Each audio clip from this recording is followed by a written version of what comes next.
যেহেতু আমি work from home কাজ করি সেহেতু আমার লোকেশন ফ্রিডম আছে। সো যখন আমি বাসায় কাজ করতে করতে বোর হয়ে যাই তখন আমি কখনো পছন্দের কফি শপে বসে কাজ করি অথবা কখনো পার্কে বসে কাজ করি। আজকেও তাই করছি। সো কাজের ফাঁকে একটু ব্রেক নিলাম এবং মনে হলো যে সেলস কিছু টপিক শেয়ার করি যেটা হয়তো আপনাদের কাজে লাগতে পারে। তো আজকে আমি সেলস বিহেভিয়ার নিয়ে কথা বলবো। আপনারা একটা উক্তি হয়তো প্রায় শুনে থাকবেন যে great sales people are not born, they are made. এখন গ্রেট সেলস পিপল আসলে কীভাবে মেড হয়, তারা কিছু স্ট্যান্ডার্ড বিহেভিয়ার এমনভাবে প্র্যাকটিস করে এবং এই বিহেভিয়ারগুলোকে তারা এমনভাবে কাস্টমারের কাছে এক্সপ্রেস করে যে কাস্টমার সাথে তাদের রিলেশনশিপটা অনেক ভালো হয় এবং তাদের সেলস সাকসেস অনেক বেড়ে যায়। তো এরকম অনেকগুলো বিহেভিয়ারাল প্যাটার্ন আছে। তো আমি আজকে 4টা টপিক নিয়ে ডিসকাস করব ইন সামারি।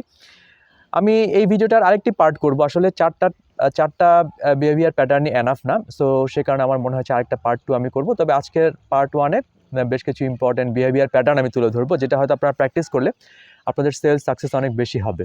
ঠিক আছে? তো ফার্স্ট যে বিহেভিয়ারটা নিয়ে আমি কথা বলবো সেটা হচ্ছে যে টোন ডাউন দ্য এনথুজিয়াজম। এটার মানেটা আসলে কি? তো আপনি কখনো এরকম কোনো একটা শপে গেছেন, আমি একটা এক্সাম্পল দিচ্ছি যেটা আমার সাথে অনেকবার হয়েছে। তো আপনি যখন শপে ঢুকলেন, একটা স্পেসিফিক এক্সাম্পল দেই। আমি স্পোর্টস শু পছন্দ করি। তো যখন কোনো জুতার দোকানে আমি যাই, আমি চেষ্টা করি একটু স্পোর্টস শু সেকশনটা ঘুরে দেখার, এখানে কি নতুন আসলো। আমি নাও কিনতে পারি কিন্তু আমার দেখতে ভালো লাগে বিকজ আমি ফিটনেস এনথুজিয়াস্ট, আমার এইটার প্রতি একটা আগ্রহ আছে। তো অনেক সময় যখন এরকম করতে চাই তখন দেখা যায় একজন সেলস ম্যান এসে আমাকে বললো, স্যার আপনি কী নিবেন, আপনার কী পছন্দ, স্যার আমি আপনাকে দেখাতে চাচ্ছি। তো সে খুবই এনথুজিয়াজম দেখায়, যেটা হয়তো খুব একটা খারাপ কিছু না, কিন্তু এটা আমাকে প্রেশার করে এবং আমার ইচ্ছা করে না যে অতিরিক্ত এনথুজিয়াজম যখন দেখাচ্ছে আমি চাই আমি নিজের মতো করে দেখবো, একটু নিজের মতো করে ফ্রিডম নিয়ে দেখবো, সেখানে আমাকে সবসময় গাইড করবে, তখন এটা আমার ভালো লাগে না। তো আমি হয়তো বলি যে ঠিক আছে একটু আমি নিজে দেখি তারপর আমি আপনার কাছে আসবো। এক্ষেত্রে দুটো অ্যান্সার হয়। অনেকে আসে যে একটু সরে যায়, ঠিক আছে স্যার আপনি দেখেন আপনার মতো, যদি আপনার ভালো লাগে then you let me know, আমি আপনাকে হেল্প করবো। আরেক ধরনের আছে যারা ওভার এনথুজিয়াস্টিক এবং সবসময় পিছনে পিছনে আসতে থাকে এবং সবসময় বলতে থাকে স্যার এইটা ভালো, এটা নেন, এটা ভালো, এটা নেন। তো এই ওভার এনথুজিয়াজমটা আসলে সেলসের জন্য ভালো না। এটা হয়তো আমি B2C এক্সাম্পল দিলাম এবং B2Bতে একদমই ভালো না। তার কারণ হচ্ছে আপনি যখন ওভার এনথুজিয়াস্টিক আচরণ করবেন তখন এটা আপনাকে ব্যাকফায়ার করবে। সাইকোলজিক্যাল এখানে অনেক ধরনের ব্যাখ্যা আছে, তো আমি সিম্পলিফাই করে বলতে চাই, যখন ওভার এনথুজিয়াজম আপনি দেখাবেন তখন এটা কাস্টমারের মাইন্ড এক ধরনের প্রেশার করে বা প্রসপেক্টের মাইন্ড এক ধরনের প্রেশার করে, সে একটু ব্যাক অফ হয়ে যাবে আপনার থেকে এবং আপনার এনথুজিয়াজমটা তার এনথুজিয়াজমটাকে অ্যাটাক করবে, সে তার মতো করে এক্সপ্রেস করতে পারবে না। এটা কিন্তু খুবই প্র্যাকটিক্যাল একটা টিপস এবং এটা হর হামেশা হয়ে থাকে। স্পেশালি আমি দেখি যারা একটা নতুন সেলস আসে তারা খুবই আগ্রহী থাকে তাদের প্রোডাক্টটাকে তুলে ধরার জন্য, সার্ভিসটাকে তুলে ধরার জন্য। তারা কাস্টমারের সাথে একটা বলে থাকে কত ভালো প্রোডাক্ট, কত ভালো সার্ভিস। কিন্তু কাস্টমারের তো নিজস্ব একটা পেইন পয়েন্ট আছে, তাই না? বা প্রসপেক্টের একটা পেইন পয়েন্ট, সে তা নিয়ে কথা বলতে চায়। তো সুতরাং আমাদের টোনটা এরকম হওয়া উচিত না যে welcome, I have a very good product or very good service, please see it and it will be very useful for you, like over একটা ইগার আচরণ করা। টোন ডাউন হওয়া উচিত এরকম যে welcome and how may I help you, আমি আপনাকে কীভাবে সাহায্য করতে পারি, বলুন আপনার মনে কী আছে, আপনি কেন এখানে এসেছেন, আমি আপনাকে কীভাবে সাহায্য করতে পারি। এই ধরনের লাইনগুলো অথবা এই ধরনের অ্যাটিটিউড অথবা বিহেভিয়ারগুলো কাস্টমারকে মোর কমফোর্ট দেয় এবং সেটাই আমাদের কিন্তু টার্গেট। আমাদেরকে প্রসপেক্ট অথবা লিড অথবা কাস্টমার যেই ওয়ার্ড ইউজ করি না কেন তাদেরকে আমার কমফোর্ট দিতে হবে এবং সেই কমফোর্টটা নিয়েই তারা আমাদেরকে যদি তাদের পেইন পয়েন্টটা প্রকাশ করে তাহলে এটা আমাদের জন্য মোর সাকসেসফুল সেলস হবে। আমি B2Bতে অনেক মিটিংয়ে দেখেছি যেখানে হয়তো যে প্রেজেন্ট করছে সেলস ম্যানেজার, সে ঢুকেই তার প্রোডাক্ট এবং সার্ভিস কত ভালো, তার কোম্পানি কত বড়, এই ধরনের একটা এনথুজিয়াস্টিক আচরণ শুরু করে। এটা আমি আরেকটা ভিডিওতে বলেছিলাম যে এর থেকে বেটার হচ্ছে গ্রিটিংস বিনিময় করে কাস্টমারকে জিজ্ঞেস করা যে why we are having this meeting or what is the objective, তোমরা কী বলতে চাও, তোমাদের কী কী পেইন আছে আমাদের সাথে শেয়ার করো, আগে আমরা শুনি এবং দেখি আমরা তোমাকে হেল্প করতে পারি কিনা। এই ধরনের অ্যাটিটিউড হলে কাস্টমার আপনার কথা বেশি শুনবে এবং সে আপনাকে বেশি ওয়েলকাম করবে এবং তার সাথে একটা ভালো রিলেশন তৈরি হয় প্রথম থেকেই। সো একটু রিক্যাপ করি, ওভার এনথুজিয়াস্টিক আচরণ না, a little bit tone down এবং অ্যাটিটিউডটা হতে হবে আমি তোমাকে হেল্প করতে চাই, তোমাকে কী ধরনের ভাবে আমি হেল্প করতে পারি। এটা নাম্বার 2, ভেরি ইম্পর্টেন্ট, এটা খুবই ফানি এবং ইম্পর্টেন্ট, যে সেলস পিচ। এটা একটা খুব বিশাল ব্যাপার, সবাই সেলস পিচ শেখার জন্য খুব আগ্রহী। 30 second elevator pitch, 1 minute sales pitch, এই পিচ, কাস্টমার সাথে 30 সেকেন্ড দেখা হলে কি ধরনের পিচ দিব। Believe me, in advance world sales pitch is dead, specially in B2B। Nobody bothers about your sales pitch. আমি জানি এটা হয়তো টাইডের অ্যাগেনস্টে কথা হচ্ছে, কারণ যতবার আমি স্পেশাল একটু ওভার এনথুজিয়াজম সেলস পিপলের সাথে মিট করেছি, তারা হচ্ছে sir this is my company, this is my product, একটা কুইক সেলস পিচ মুখস্থ বলে ফেলে। কিন্তু আসলে ফোর্বস সহ অনেক বড় বড় ম্যাগাজিনরা এটা নিয়ে বড় বড় সেলস রিসার্চ কোম্পানিগুলো রিসার্চ করেছে, এবং তারা অলমোস্ট কনভিন্স যে সেলস পিচ একটা ডেড বিহেভিয়ার, এবং কাস্টমারের কাছে সেলস পিচ দেওয়ার থেকে সবচেয়ে বড় যেটা আমাদের করা উচিত, তাকে কোশ্চেন করা উচিত, রাইট কোশ্চেন। কাস্টমারের বিজনেস এবং কাস্টমারের পেইন পয়েন্ট সম্বন্ধে যখন আমি বেশি কিউরিয়াসিটি প্রকাশ করব, আমার কি আছে সেটা প্রকাশ করার থেকে, তার সাথে আমি তত বেশি কানেক্ট করতে পারবো। এটা একেবারে রিসার্চড রেজাল্ট, এবং এইটা এখন সবখানেই ফলো করা হয়। যতগুলো অ্যাডভান্স সেলস ম্যানেজারের সাথে আমি কথা বলেছি, এবং আমি যত কাস্টমারের সাথে মিশেছি দেশে এবং বিদেশে বিভিন্ন জায়গায়, I quit the sales pitch completely. আমি কি করি, আমি এই প্রতিষ্ঠানে কাজ করি, তুমি কি করো, এবং তোমার প্রতিষ্ঠান কী ধরনের সেবা দেয়, তোমার কী কী পেইন পয়েন্ট আছে, এই ব্যাপারগুলো নিয়ে আমি জানতে আগ্রহী। এবং এই যে কিউরিয়াস, এই যে জেনুইনলি কিউরিয়াস হওয়া কাস্টমারের প্রতি, এটা আমার সাথে একটা কানেকশন ক্রিয়েট করে, যেটা সেলস পিচ দিয়ে নিজেকে বড় প্রমাণ করার থেকে অনেক বেশি ইম্পর্টেন্ট। আচ্ছা, থার্ড যেটা বিহেভিয়ার, যেটা কথা বলতে সেটা হচ্ছে stop putting pressure on your prospect or lead or customer if you want to retain them.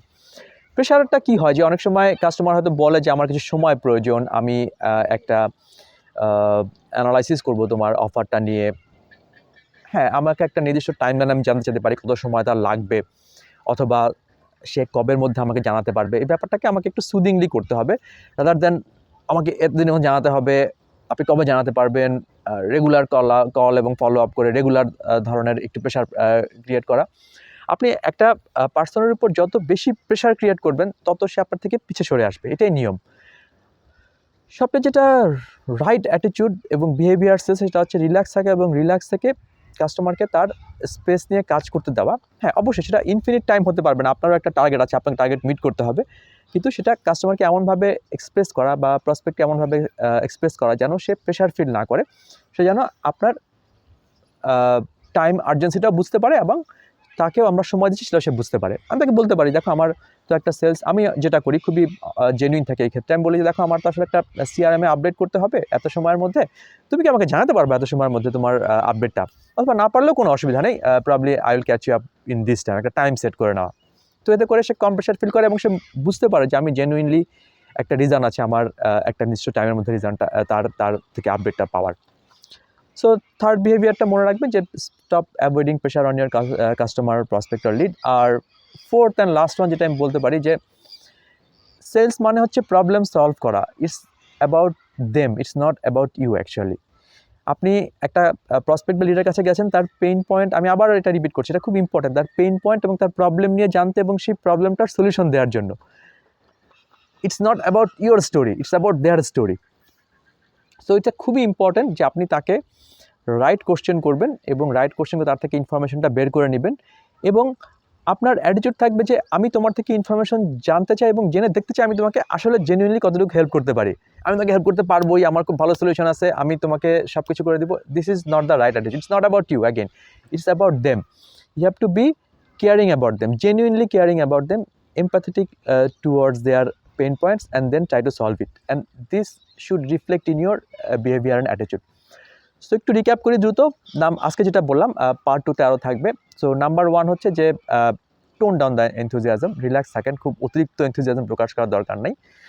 Professional, relaxed and friendly attitude, but not bowing down also. Professional, friendly and welcoming attitude, warm, যেন customer আপনার সাথে relax feel করতে পারে। Number 2 হচ্ছে sales পিচকে পুরোপুরি ভুলে যান, কাস্টমারকে রাইট কোশ্চেন করুন এবং জিজ্ঞেস করুন তার কি পেইন পয়েন্ট আছে, এবং আপনি চিন্তা করুন কীভাবে তাকে আপনি হেল্প করতে পারেন, এবং এটা আপনি এক্সপ্রেস করুন জেনুইনলি।